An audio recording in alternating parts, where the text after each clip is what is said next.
আসসালামু আলাইকুম। আমরা আছি ফরিদপুর জেলার চরভদ্রশোন উপজেলার স্পিড বোট ঘাটে। দর্শক, আপনারা দেখতে পাচ্ছেন এই ঘাটে কিন্তু আগের মতো জ্যাম নেই, লোকজনের ভিড় নেই। আমরা যারা ঢাকাগামী যাত্রী ছিলাম তারা কিন্তু সময় স্বল্পতার কারণে খুব দ্রুত ঢাকার জন্য যাওয়ার জন্য এই পথটাকে বেছে নিয়েছিলাম।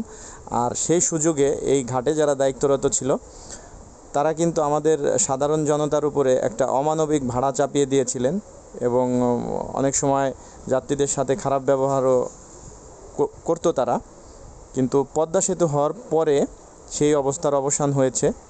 আসলে একটা দেশকে এগিয়ে নিয়ে যাওয়ার জন্য একটা সেতু যে কত বড় গুরুত্বপূর্ণ ভূমিকা পালন করে সেটা আমরা ইতিমধ্যেই উপলব্ধি করতে পারছি।